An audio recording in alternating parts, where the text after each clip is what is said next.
super quick lesson, we're going to learn about resin molds. So there are two types of molds. The first type is a hard plastic mold that's usually shiny on the inside, and it can be found on Etsy. That's where I've bought all of my plastic molds from. They come in all shapes and sizes, but they're pretty rigid, not as flexible. They're a little bit pliable, but not as flexible as the silicone mold, which you see here. These ones are way more popular and a lot more affordable. They come with matte or shiny interiors. They are really everywhere. I've bought them on AliExpress, I've bought them on Amazon, in craft stores, from Etsy sellers, of course, and you can get them in all shapes and sizes, like this one, which is a coaster mold. I bought this also on Amazon, and you can really make anything with them. The one here I have is a candy mold, and it's also made of silicone. And so if you see silicone molds for candy or baking, you can use it for resin as well.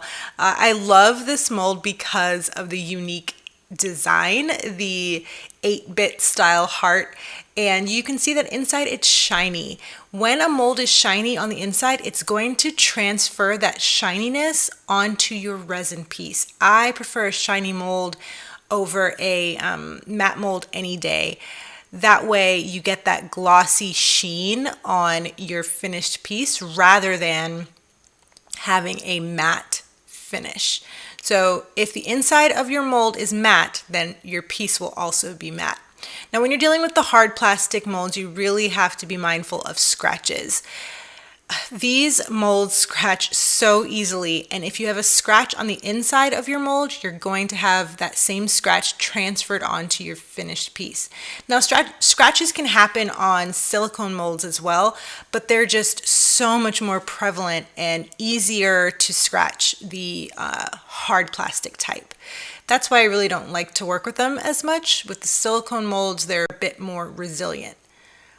Regardless of which mold type you choose, you'll be able to make beautiful pieces, but just knowing that hard plastic molds scratch easier, you'll have to take much better care of them. You can't just throw them in a drawer or throw them in a bin, they'll get scratched. I prefer the silicone type because I don't have to be as careful with them. And they also stand up to heat very well. A lot of silicone molds that I've bought from craft stores, you can actually put them in the oven, so that means that they're safe enough to handle heat from a heat gun. So just keep that in mind when you're choosing your molds. Like I said earlier, the finish on the inside of your mold, whether it's shiny or matte, is going to determine the finish on your resin piece when you take it out of the mold. Even if your mold starts out shiny, over time, it's going to lose that shine. And so what I have found is the hard plastic type loses its shine a lot quicker than the silicone type. That's another advantage and a plus for using silicone molds that are shiny on the inside. They will eventually lose their shine, but it takes them a lot longer. All right, so now that we know a little bit about molds and the types of molds that there are, let's get into the next module, Module 3, where we're going to talk about adding color to your resin.